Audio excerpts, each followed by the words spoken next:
with all the research that's been done over the past 20 years or so, and there's more and more research being done into this, to show that it is a trait, it applies to, they estimate, I don't know, somewhere between 20 to 30% of the population. And what they've shown in the research is that our brains and our nervous systems are actually wired differently. Cue music. Places, everybody, places. We're starting in 3, 2. Welcome to the Autoimmune Hour, where we look at the rise of autoimmune disorders. I've brought together top experts that range from doctors, specialists, nutritionists, researchers, and even those recovering from autoimmune to bring you the latest, most up-to-date information about autoimmunity and how to live your life uninterrupted. Thank you for joining us here on the Autoimmune Hour with Sharon Saylor. Always seek sound legal, medical, and or professional advice regarding any problems, conditions, and any of the recommendations you see, hear, or read here on the Autoimmune Hour, Understanding Autoimmune, and Life Interrupted Radio. Join the Autoimmune Hour's Courage Club. Sign up now at understandingautoimmune.com. Now, back to your host, Sharon Saylor. Welcome, everyone, to the Autoimmune Hour. I'm Sharon Saylor from SharonSaylor.com and UnderstandingAutoimmune.com, where you can find all of the previous episodes of this show. We're 450 plus counting over there, so hopefully you can find something that interests you, plus much more. And tonight, I'm so excited. I've got a really great return guest, a dear friend of mine. Recently, I got Linda Binn's really great newsletter, and it was all about a technique called grounding. And when I first learned this technique from her, it was so helpful, and I thought, we haven't talked about it. So I reached out to her, and she's graciously being on the show for us tonight. So welcome, Linda. Thanks for being on the show. Thanks so much, Sharon. It's so great to be back here talking with you again. Oh, absolutely. And I love your newsletter. I want everybody to go to lindabins.com. That's your website, right? That's right. Yeah, yes. That's what I thought. We'll spell it out in the show notes, and sign up for her newsletter because it's really great. And let me quickly read her bio to you. She is a breakthrough energy specialist and teaches heart-centered professionals and business owners the skills they need. She's an accomplished energy coach and author of 7 self-help books, including the wonderful, which we're going to talk a little bit about tonight too, called Value Me, Advantages of Being a Highly Sensitive Professional, and numerous published articles. She has appeared on television, including her multiple encore guest appearances on Portland, Oregon's AM Northwest News Show, as well as on the radio, podcast, and online summits. And so we're going to talk tonight about highly sensitive people, but I also want to talk about grounding. So first off, Linda, share what is a highly sensitive person? It's important to address this because I know that when I first heard the term highly sensitive, it didn't resonate with me. I didn't think I was highly sensitive. It wasn't until I read Elaine Aron's book, The Highly Sensitive Person, that it really clicked. It made complete sense. And I find this often when I talk to people that just don't ever think of the word of themselves in terms of sensitivity. But I think it's really the more caring and heart-centered you are, the more likely you are to be highly sensitive. So what does that mean? It means that you think and you feel everything so much more deeply. So if you tend to overthink, if you analyze every situation, if you've been told you're too sensitive, if things people say or people do or situations, especially global events, for example, feel like they hurt you so deeply, they touch you so deeply, that's one of the hallmarks of high sensitivity. Obviously, there are degrees of it, but it's that feeling. We also have this tendency to pick up on other people's energy and emotions very easily, and not only pick up on them, but you can feel them. Overstimulation is another common trait of highly sensitive people, and you can understand that when you feel everything so much more deeply. So it can be easy to be overstimulated. So, for example, if you were in a crowd of people or if you were in a meeting with a lot of people, think of all that energy and that emotion that you can be picking up on. So you can easily become overstimulated. There's a tendency to feel emotions, again, very deeply. So you can become very sad. And it's not, when something happens, like, for example, for me, if I hear about animal abuse or cruelty to children, animals, anybody, Really, it's not just uncomfortable. I don't just feel sad. I feel it's like a punch in the gut. And it can really, if I'm not careful, it can really be debilitating. I can go down that path. And then the other aspect of high sensitivity is noticing subtleties, this awareness of subtleties that it seem very obvious to us that we're noticing something, and you wonder why everybody else can't see it because it seems so obvious to you. And that can be as simple as something somebody says or something somebody doesn't say, or awareness of something that's happening in the environment. For me, I will hear like sounds or smells that I'm very sensitive to those. There can be a truck backing up like a mile away with that beep beep sound, and I will hear that. And if I'm with other people, I can hear it very intensely. And if I say something, other people usually say, "Oh, I don't hear anything." So it's noticing things that other people don't notice. So if any of that resonates with you, there may be a chance that you're highly sensitive. And again, there are degrees of it. Not everybody is sensitive in the same way. Also, if anybody's ever told you you're too sensitive, that's a very common thing. So those are some of the main characteristics. I, like you, when I first heard the term, I was a little, I don't know, put aback. Maybe insult's too strong a word, but I didn't like the term. It was like somehow in my mind, I'm not too sensitive because I'm my youth and on.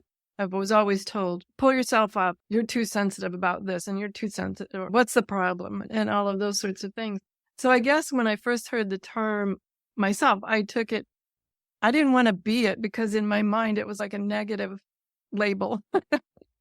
That's exactly right. The word sensitive has a very negative connotation to it. People, I think, imagine you're going to be bursting into tears at the slightest thing, that people think of it as being weak and fragile. In fact, the opposite is true. Highly sensitive people, it's a great strength. We're strong because we have to be. And I think with all the research that's been done over the past 20 years or so, and there's more and more research being done into this to show that it is a trait, it applies to, they estimate, I don't know, somewhere between 20 to 30% of the population. And what they've shown in the research is that our brains and our nervous systems are actually wired differently. I was listening to a presentation recently where they were talking about how the brains of highly sensitive people, more areas of the brain light up when we're doing tasks, and there's more connectivity. We're communicating with more parts of the brain. So it's not just a label of, oh, she's going to cry or be weak. It's an actual physical thing. And I think with this amount of research now, people are starting to see it for the strength that it is, just beginning to see it for that. But so we really need to reframe that word and see it as not as a weakness at all. The scientific term for it is sensory processing sensitivity, and they labeled that high sensitivity. You could call it high sensory. We have emotional intelligence now, so this could be seen as sensory intelligence. It's just a different way of being. It's a more deeper feeling and experiencing the world in a different way. I completely agree with that. It's so many times now that I'm older, I'm not as surprised. It's okay when someone say, "Oh no, I don't see that," or "Where are you getting that from?" or those sorts of things. To me, I don't take it as what's wrong with me anymore. At first, when you're young, you think everybody has that ability. Yes. And I find that way even with highly sensitive people, where you don't know that other people don't experience the world that way because you're born this way. People have this tendency to think that everybody sees and has the same experiences, and it just isn't true. It's really about accepting everybody and knowing that we are all unique, right? Yes, there is a term high sensitivity and it applies to a percentage of the population. But even within that, each highly sensitive person is unique. So I sometimes see articles where they'll say, oh, these are the traits of high sensitivity. And for example, a common one is where they'll say, oh, highly sensitive people don't like to watch violent movies or horror movies or anything like that. Now, for me, that is true. I don't like to watch those things, but I also know there are highly sensitive people who actually enjoy watching those things. So you can't make a blanket statement and say all highly sensitive people have this experience or feel this way. We are all unique within that, but we are wired differently and we experience the world differently and we see the world differently. It is important to be aware of it, because if you're not aware of it, you can go down a path of really trying to, what a lot of people say is, can I switch this off? Because it's too much, it's too intense, and people look for ways to cope with it, to manage it.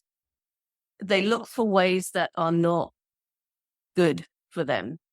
And so there's dimming down or dulling their senses to cope. And what they need to do is to learn what their sensitivities are and then how to make the most of those rather than wanting to shut it off.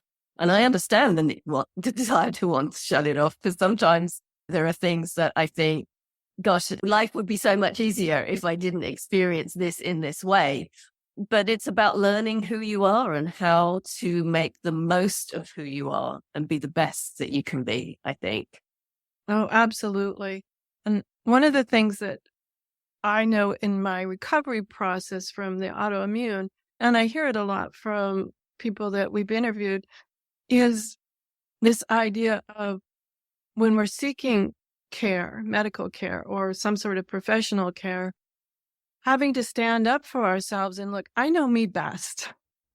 And this idea of gaslighting, that's in your head, or that's not happening, or whatever. I get very frustrated at times. And that was one of the reasons I started the Autoimmune Hour, was my frustration in getting medical professionals and the kind of care I knew I needed. And as a highly sensitive person, I knew certain things about me that were off of this, what I'll call the standard bell curve. Oh, yeah, that is such an important point, Sharon, because I think most of us, when we have a health issue, we want someone to fix us. We want someone to say, here, take this or do this, and this is what it is. Take this and you'll be fine. And I certainly wanted that. But what I came to realize over the years is nobody could do that for me. I had to be the one to do that, because just like you said, I would go to someone. I had insomnia issues for many years on and off. And I've been down the path of the sleep disorders and sleep studies and all those things. I've been to various doctors and practitioners, and they would all say, oh, yes, it's this, take this supplement, whatever it is, do this, and that'll fix it. Never, ever did. And what I came to realize for myself is that for me, it has a lot more to do with the gut than it does with stress or anxiety or overthinking or anything like that. And I've been told before, when I've said something like that to a doctor, oh, that's nonsense. There's nothing to that. And as soon as I hear those words now, I know, okay, you're not the doctor for me. If you can't have a discussion with me about what I know I'm feeling and what I am experiencing, and then we can explore that, then you are not the doctor for me. Because I've learned that we have to take responsibility for ourselves. Yes, go and seek advice, go and learn as much as you can.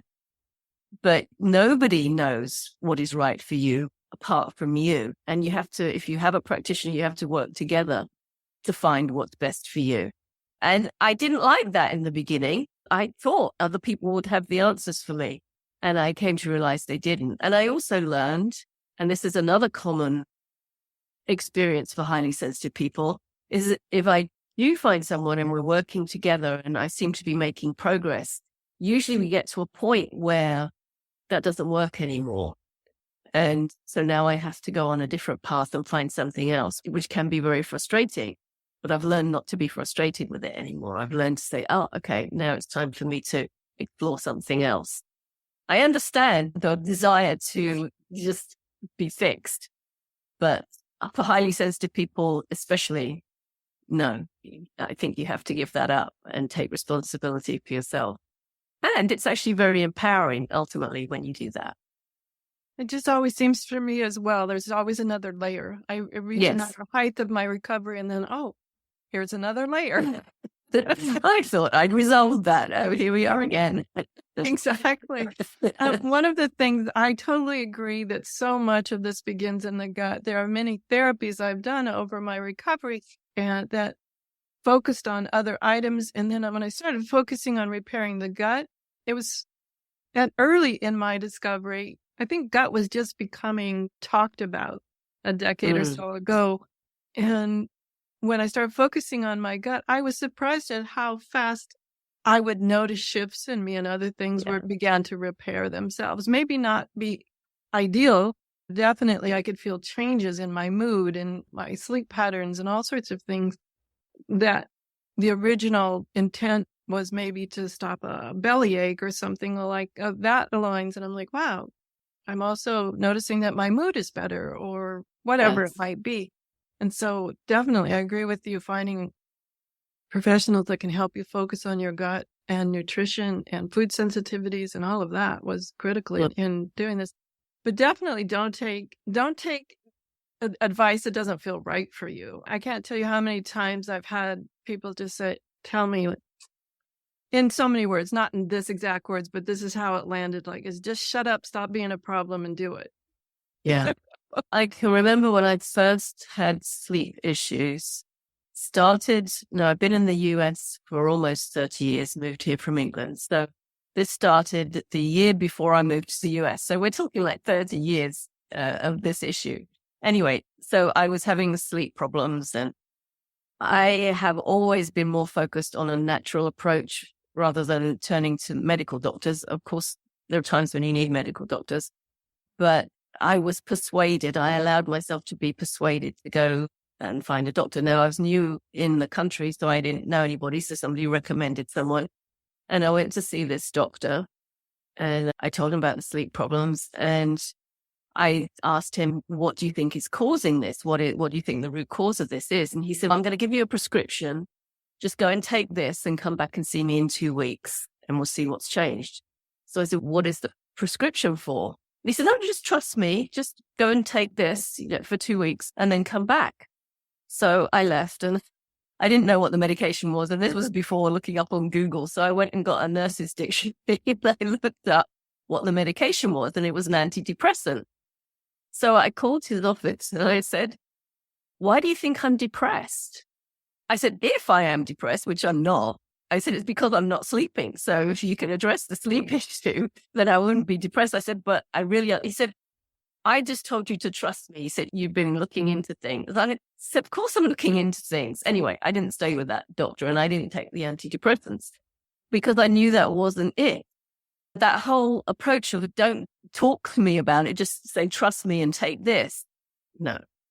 And I'm glad I even knew even back then before I was more aware that was not the right approach. Trusting ourselves and setting boundaries is sometimes hard for highly sensitive people. I know for myself, it's always an internal battle about trusting myself. I don't know if that has to do with being highly sensitive people, but the setting boundaries, I don't want to hurt other people's feelings in the process. Yeah, it's because we care so much. And I don't know about you, but I've always been so more focused on other people probably than myself. And often to the detriment of myself. I would help others at the expense of myself. Been able to turn that around now because I know that in order to help other people, I have to take care of myself first. But yeah, this fear is it's very common for highly sensitive people, women especially, because we don't want to upset anybody. And part of that, I think, is because we feel that upset, right? It's almost like we feel it before they even feel it. But yeah, we don't want to upset people. We don't want to be the cause of anyone else's discomfort or pain. And it's almost like we would rather take that on than subject someone else to that or be a contributor to that for someone else. But I learned this, you have to take care of yourself first, do the best that you can.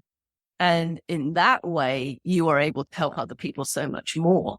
I'm just thinking about another level where in some of my coaching work, I talk about people who, want to raise their fees or something like that. They're barely getting by. And I think about this idea of, if you're not feeding yourself, how can you help your clients?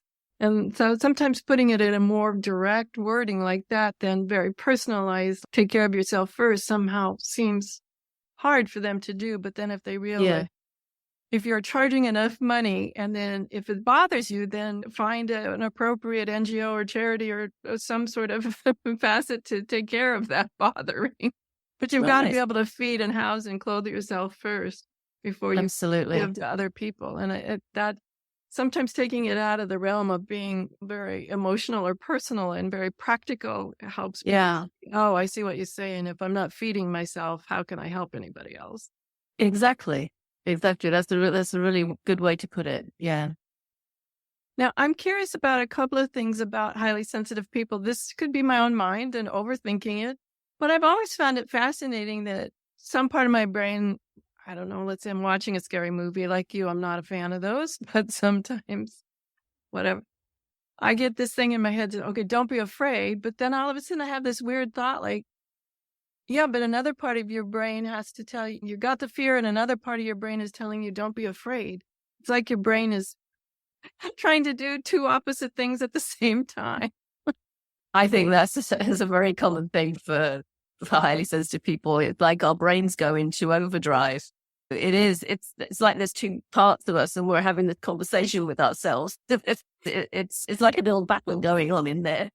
I call it mental gymnastics. We're going through all of this in our brains and over anything, really. Because something as simple as watching a movie, if I'm invited to go somewhere, whether like a party or something like that, there's immediately this conversation that goes on. Oh, I don't really want to go to a party, but I don't want to let this person down. And there's all this stuff going on. I've always found it interesting. It's the same brain trying to solve the paradox. Yeah, it is. But that is one of the commonalities of the trait, is that we tend to overthink. And because we're looking at everything, it's that depth of processing again. It's that looking at everything from every angle, and not only our own angle, but the angle of anybody else that's affected. So we're considering all of that very quickly, all of these thoughts coming, and it can get very overwhelming at times.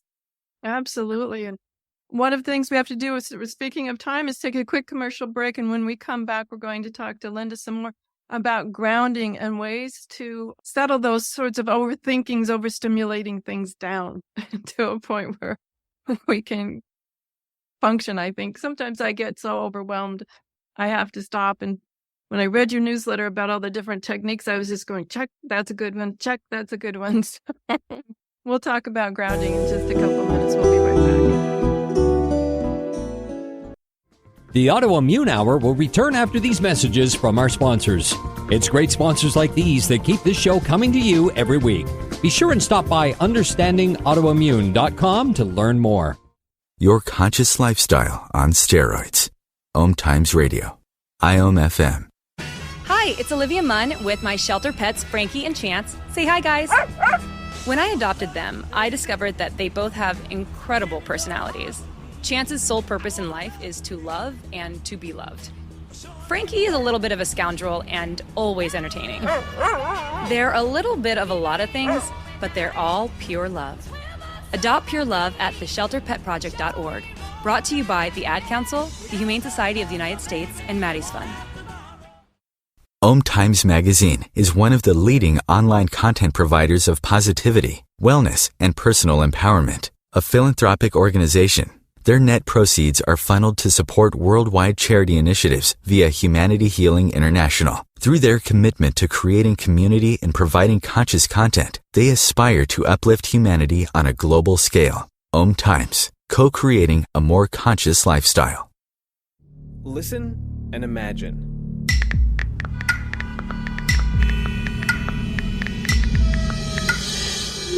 It takes 5 seconds to send a text, and for those 5 seconds, you're driving blind. Life is worth more than a text. Stay alive. Don't text and drive. Visit StopTextStopWrecks.org, a message brought to you by the National Highway Traffic Safety Administration, Project Yellow Light, Noise, and the Ad Council. Hi, this is Sharon, and of course you know me from here on the Autoimmune Hour. Maybe you don't know I'm also an author. My latest book is for kids. It's Pinky Chenille and the Rainbow Hunters, a winner of a 5-star Reader's Favorite Review. It's perfect for your early reader and a great bedtime story for your young adventurers. Check it out over at pinkychenille.com.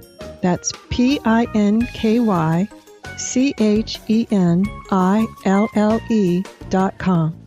See you there. Research shows we apologize up to 10 times a day, and most of the time, we say sorry as a response to someone else's mistake. What if we thanked people instead of all that unnecessary apologizing? So instead of saying, sorry, I'm rambling, you say, thank you for listening. Join us at projectforgive.com, a free, non-religious resource on global forgiveness.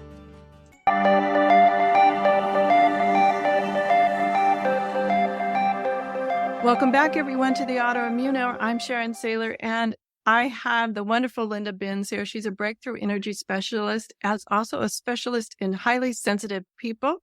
And in my experience of doing this show for about 8 years now or more, lose track, one of the things I found that a lot of people with autoimmune fall into the HSP, highly sensitive people category.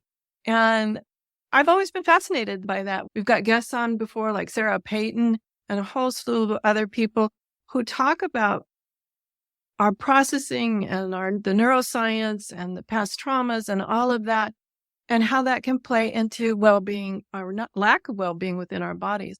And so when I saw Linda's recent email and newsletter about grounding, I said, let's have her on. So Linda, thanks for telling us what is HSP and how people with HSP operate. Now, first up, I want to just check, is it something that we're born with, or is it something that we learn from early childhood, or a combination of both? It can be a combination of both. I think primarily it's a genetic trait. I just was doing some research into this question recently. And what Elaine Aron says, who's who started the research in high sensitivity, is primarily it's a genetic trait. Now, our experiences during childhood can have a major contributing factor to that. So what she says is, if you were, as a child, if you were maybe even just mildly sensitive, if you had a lot of trauma in your home environment, that can make you more sensitive. She also said, interestingly, that some people who are born as sensitive people can have that drilled out of them and forced out of them, and they're forced to step out and be more assertive or be less sensitive. And I think my experience is when that happens, and I'm not a scientist, so I have no scientific backing for this. This has been my experience in working with people, is that you can, to a certain extent, push down the sensitivity and force yourself to fit in to what everyone else expects of you, to be like as much like everyone else as you can. You can shut it down. My experience has been you can do that to a point, and then you reach a point where you can't do that anymore. And that could be when your autoimmune things start coming up, that sense of denying who you really are. I do believe we all come to a point where we can't deny it anymore, and it will start to show itself in some way or other, so that we have to accept it. But I think the answer is primarily it's a genetic trait, but there are other influencing factors to it. I remember you mentioned that thing about going to a party, not going to a party, disappointing, not disappointing. And I'm thinking there are times when I've been able to push it down or put it in the background. That's exhausting. It is so exhausting, and we have no idea really until afterwards just how exhausting that is. And what I've come to realize is that there's a great example of how we just give our energy and our power away. Instead of just now I can do it. I can just say to somebody, they invite me to their birthday party or whatever, and I can say, I really don't feel good in those kinds of environments. Let's go out and have lunch sometime so I can help you celebrate your birthday. That would be great. But I don't do well in that kind of environment. And I feel perfectly confident saying that now. And people are fine. They go, oh, okay, yeah, that would be lovely. I'd love to have lunch or whatever. Whereas before I used to just go into this agony of trying to make a decision because I don't want to let the person down. And I don't want to go to the party because I know how I'm going to feel afterwards. It is exhausting, completely exhausting. And I, like you, have found that my true friends are like, hey, that's a great idea. Yeah. I would love to have lunch just with you or tea just with you. And that's so much easier to understand. And even if you're saying I'm not HSP, but I'm thinking even from a health standpoint, sometimes nowadays, I'd much prefer one-on-one than a great big party where I'm uncomfortable. But I digress there. Let's talk about grounding techniques. And first off, describe what they are and what they're used for. And then we'll go into some of your more favorite ones. Especially for highly sensitive people, as we've talked about, we can get overstimulated. There can be so much going on that we feel overwhelmed emotionally, physically, mentally. And so it's important to know what techniques you can use to calm that down, to ground yourself, because it can become just completely overwhelming. So knowing what works for you, because not everything works for everybody, know what works for you, and then make sure that you incorporate those things regularly and definitely daily. At least have one thing at least that you can do to ground yourself. Maybe it's at the beginning of the day to ground yourself before you go into the day, or it's certainly at the end of the day when there's been a lot going on and you can just come back and just ground yourself and feel centered. It's like coming back to yourself. It's a stabilizing, it's a resetting of your energy so that you can function at your best. It was interesting that you bring that up about the morning routine. And this is not, maybe it's a grounding technique too, but we had a sleep specialist on who talked about going out right after you get up, don't look at your phone, and get real sunlight on your face and your eyes and just step out into the sunlight. Even if it's cloudy, he said it works. And just get some natural light on your body was a great centering technique. He said was a way to wake your body up and get it prepared for the next night's sleep. And I had never thought about that. But understanding the natural cycles even sounded like this could possibly be a grounding technique as well. Absolutely, it is. And natural cycles, nature, anything natural is naturally grounding. I'm very fortunate that where we live, our house backs onto woods. So in the morning, as soon as I open my curtains, I'm looking at trees, I'm looking at birds, I hear the bird song. My technique first thing in the morning, I am not a jump out of bed and go get ready person. I need time. I just sit in bed, I have my cup of tea, I'm looking at the trees, I'm listening to the birds. That is grounding for me. I start with my sort of intention for the day. What do I want to do today? Not just do. I'm a great doer, but I've had to learn how to be. How do I want to be today? How do I want to feel today? That has become more important than what am I going to do today? And that sets me up. That sets my energy up so that I can be at my best throughout the day. I think it's important to know what works for you. Now, some people are jump out of bed, go exercise. Maybe the exercise is their grounding. That's perfectly fine, whatever it is for you. And for some people, like I often talk to people who just love to write or who love to dance or who love to sing or love to play music. And sometimes what they'll say is, I just don't have time to fit that in. But if that is really what centers your energy and helps you feel good, then you need to find ways to, in a few minutes, to bring that into your day because it's that important to you. It could be anything else like writing or journaling is a centering and grounding technique that I use. I don't do it every day. Sometimes we hear, oh, you need to journal every day. You need to have your gratitude journal every day. I do express gratitude every day, the beginning and the end of each day. I don't formally write that down in a journal. But there are times when I will use a journal, and those times are when my mind is in overdrive. If there's something I'm really thinking through a lot and I can't get any clarity about it, that's when I will use journaling, because I find the writing of it brings clarity. Writing everything out brings clarity to me. So that's when I will use that for grounding. Some people might like to do that every single day. Some people might like to have a formal journaling process. So again, it's whatever it is for you. It can be exercise. It could be yoga, meditation, and make sure I incorporate that every single day. Some people will say you have to meditate first thing in the morning, get up earlier and meditate. I meditate in the middle of the day. That's the best time for me. Other people will say you need to do your exercise first thing in the morning. I prefer to do it late afternoon, early evening. That's the best time for me. And those are all great resetting, grounding techniques. But again, it's knowing what works for you and the best time for you. Just because somebody else does it at this time doesn't mean to say you have to do it then as well. So it's find what works for you and do that. Oh, absolutely. I had someone come on the show recently and they were talking about, they were told they had to meditate, just constantly. And they said, every time I stop to meditate, it's traumatizing to them for some reason. I don't know. I'm not inside their body, but the way they were describing it was the silence or whatever was traumatizing to them. And they came up with, okay, I don't have to beat myself up that I don't like to meditate. I'd rather listen to quiet music or something else. And being able to call that their meditation time, even though they technically, like by the book, weren't meditating, but having that quiet time listening to something that gave them pleasure. Yes. Works for you. Sounds good.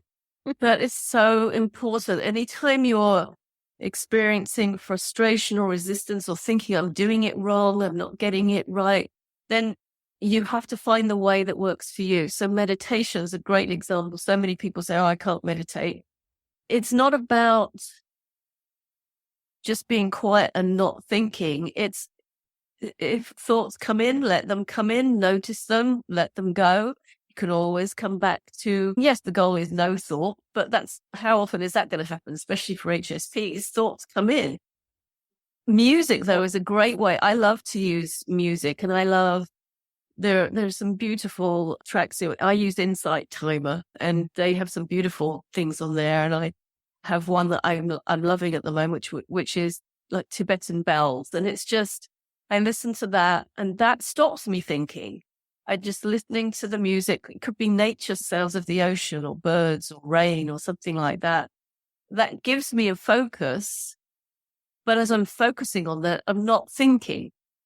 So that is meditation. So it doesn't have to be a certain way. Find the way that works for you. Give yourself permission to do that. Absolutely. And I want to just point out and share your experience with the Insight Timer is an app. So yeah, yes. Sorry. You can set different places or tones or musics and also a timer. The idea is to do it several times throughout the day for short periods of time, or you can set it for longer periods of time. But I just wanted people to know what Insight Timer was. Yeah, and you can find different meditations. You can find guided meditations where somebody's talking you through something. You can find just music meditation, or you can find just sound. And you could find one for an hour. You could find one for 5 minutes. It's whatever works for you. And you can look through there, maybe find your favorites and listen to those over and over again. It is quite a useful tool if you find it difficult to just sit and meditate by yourself. Absolutely. I wanted to circle back. I've talked about it on the show before with journaling. One of the things I love, I'm like you, I don't do it every single day.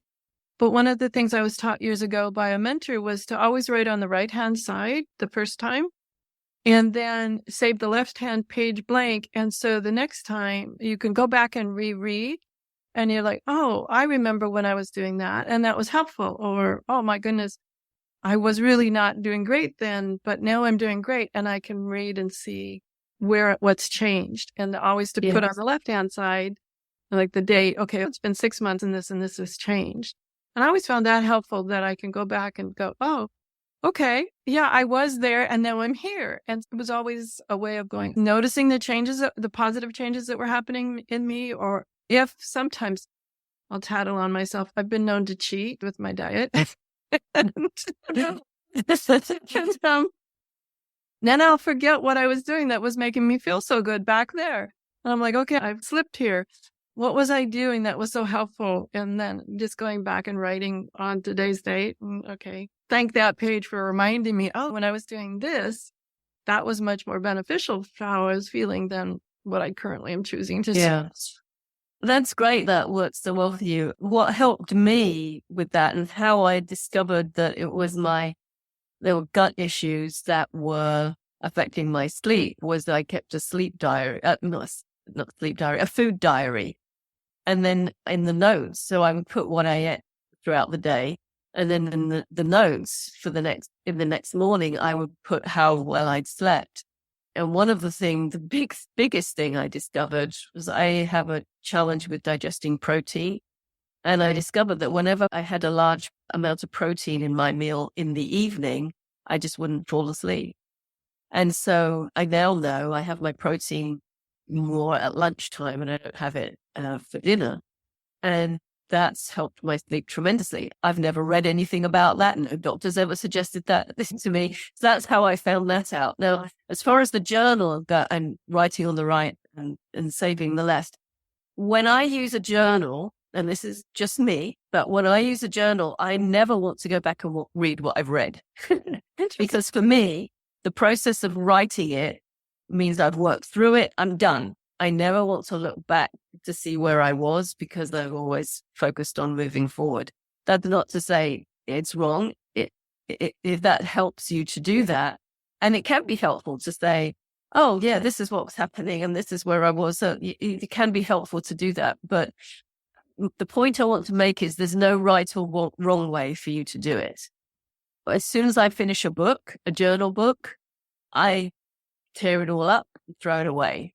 Some people will keep their journals. I think I've heard Oprah say she's kept all her journals and sometimes she will go back. I don't want to go back. That's me. So it's whatever works for you. I think it's about giving ourselves permission to find our way of doing it.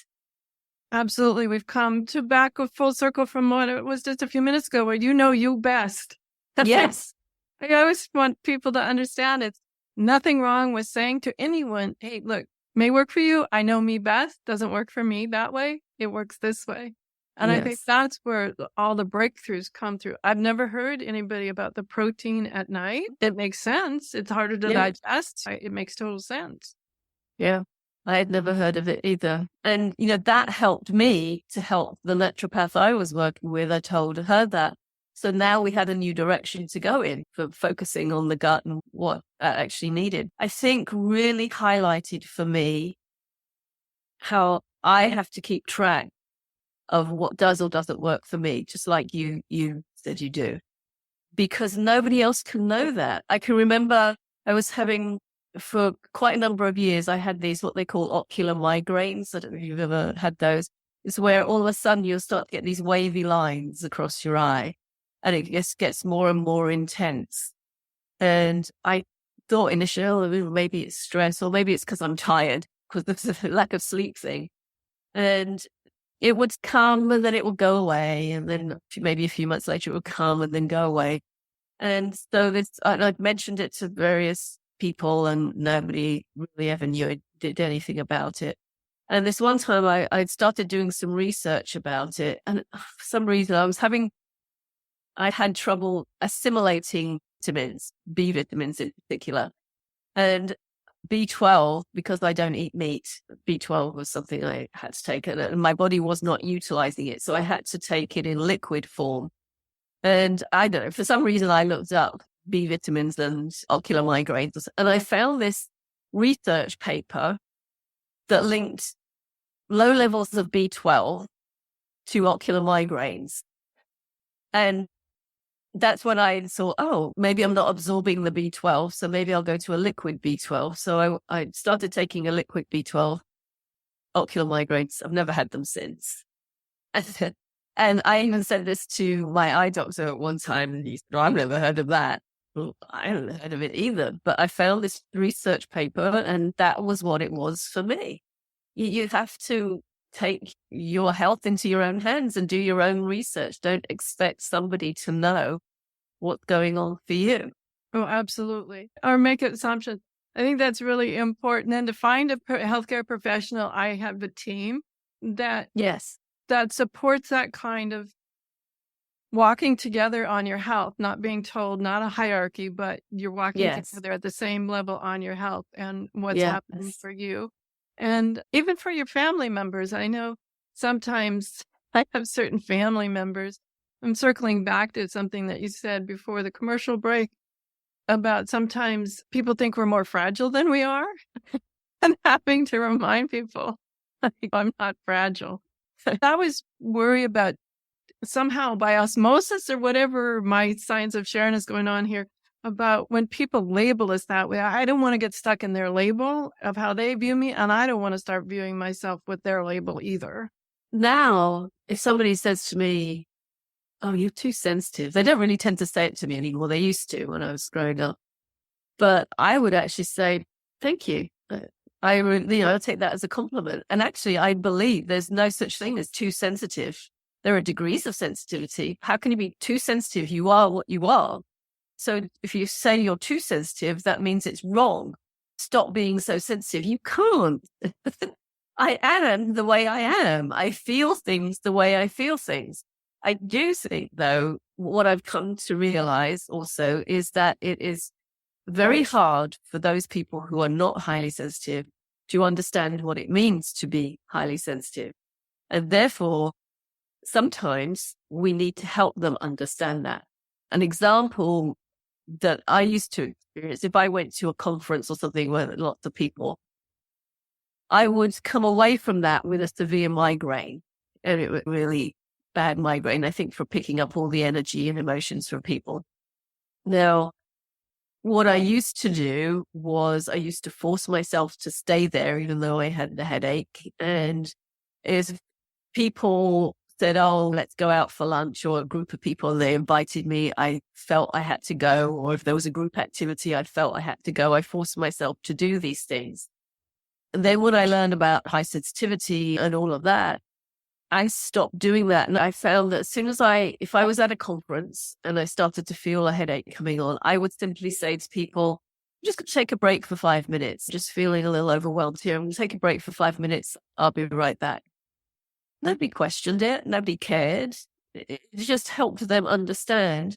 And sometimes I might say to somebody, no, I don't really want to do that. There's a little too much energy going on for me right now. I just need some quiet time or something like that. And nobody argues. Nobody says you shouldn't do that. Everybody just seems to appreciate me just saying what I need. And I think we need to do more of that. Not that we have to go around telling everybody all the time, but where appropriate, we have to be able to articulate what our needs are. If I go for a blood draw or something like that, I've always, since a very small child, I have a very physical reaction to needles, any needle being stuck into me. As a child, I can remember going to the doctor's office and they would want to put a needle in me. And I would say to the nurse, I would probably pass out. And the nurse would usually say to me, don't be so stupid, just don't look at it. It doesn't matter whether I look at it or not. This is a physical thing. I feel it in my body and then I will go. And so now, whenever I go for anything like that, I just ask, can I lie down, please? Because if I don't, you have to pick me up off the floor. And everybody's perfectly fine. They say, oh, yes, of course. And they take me somewhere where I can lie down. And I still get the reaction, but I'm not going to pass out because I'm lying down. And then it's over. It's just a much easier process. And I have found most of the time people really appreciate when you articulate what it is that you need for yourself. Absolutely. And I can just see the liability, especially it's either I'm upright and I pass out on you, or we just take care of it right now and just go. I used to get really embarrassed about it and feel really bad that happened to me. I felt bad to the other person having to deal with me, put it that way. But now I found that the nurses or the doctors, wherever, just appreciate me telling them that. And then they usually, some of them will say to me, oh, yeah, I hate needles as well. They're the ones doing it. But it just makes the whole process so much easier for everybody. So I don't think we should be afraid of saying what it is that we need, even if we feel slightly silly about it. I don't feel silly about it anymore, but I certainly used to. Oh, I couldn't agree more. Just saying what you need and leaving it that. You don't have to have explanations or anything else. It's just, this is what I need in this moment. And then take care of yourself. And the rest will take care of themselves as well. People are saying, but I've got this and I've got that. And here again, if you're not taking care of yourself first, nothing else is going to get done. We're down to just about the last 4 minutes, Linda. Time flies when I get to chat with you. What final thoughts, what questions haven't I asked that you would love the audience to know? And then tell us where we can get your book too. I think what I want the audience to know more than anything is you might not resonate with the term highly sensitive. If you have an autoimmune issue, I would speculate that you probably have a degree of sensitivity. So just try to reframe your thinking about what the word sensitive means. And it is a great strength. You might not feel strong, especially if you're struggling with a health issue, but there are many aspects to high sensitivity that are a great strength. And so I would encourage you to learn as much as you can about it. But most importantly, can't emphasize this enough, is trust yourself. Whatever you feel is right for you is right for you. Don't let anybody else tell you you're wrong. This is what you should be doing. If it feels right to you, then it is right to you. Biggest lesson I ever learned was trust myself. Thank you for sharing that. Me too. Trust myself was one of the best lessons I ever learned. And being able to speak up for myself. Yes. And then to get the book, Value Me, Benefits of Being a Highly Sensitive Professional, it's on Amazon. And I've been doing a weekly live stream about high sensitivity and diving into the highly sensitive experience. You can watch that on YouTube. You can watch it on my Facebook business page. You can watch it on LinkedIn, wherever you are. But just go to my website, lindabins.com, and you will find just about everything you need there. You can reach out to me through there as well. I'd love to hear from anybody. Thank you, Linda. And I want to spell her name. It's traditional Linda, Linda, and Bins is BINNS.com. And that'll also be up over at understandingautoimmune.com in the show notes as well. If you're doing something and you don't have a pen or pencil to remember it by. But luckily, Linda, it's a pretty simple name. Yeah, it should be easy.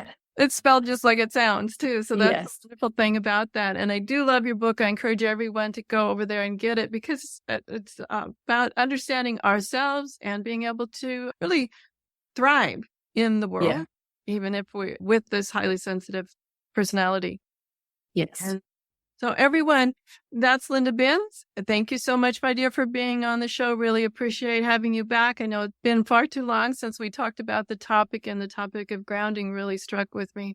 So everyone, have a great week. Whatever your adventures, join me next week for another brand new episode. Enjoy.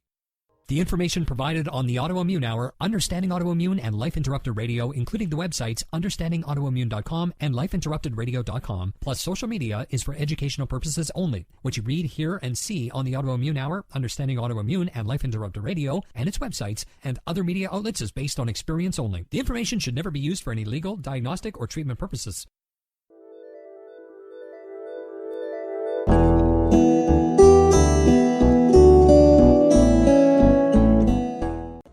The Autoimmune Hour will return after these messages from our sponsors. It's great sponsors like these that keep this show coming to you every week. Be sure and stop by understandingautoimmune.com to learn more. Hi, this is Sharon, and of course you know me from here on the Autoimmune Hour. Maybe you don't know I'm also an author. My latest book is for kids. It's Pinky Chenille and the Rainbow Hunters, a winner of a 5-star Reader's Favorite review. It's perfect for your early reader and a great bedtime story for your young adventurers. Check it out over at pinkychenille.com. That's PinkyChenille.com. See you there. Research shows we apologize up to 10 times a day, and most of the time, We say sorry as a response to someone else's mistake. What if we thanked people instead of all that unnecessary apologizing? So instead of saying, sorry, I'm rambling, you say, thank you for listening. Join us at projectforgive.com, a free, non-religious resource on global forgiveness. Do you want to be a better leader, have better relationships, become more self-aware, be a better communicator? Hi, I'm Sharon Saylor, best-selling author, professional speaker, and executive coach. And my life passion is empowering professionals to be the best that they can be. After years of working with professionals, I've discovered the 7 things nobody is telling you that can cost you your clients, sales, and even your career. And I want to give it to you free. You've heard my show, you know my passion, and maybe we'll be working together sooner rather than later. So go grab this ebook now to find out the 7 things that's costing you big time over at SharonSaylor.com/radio gift.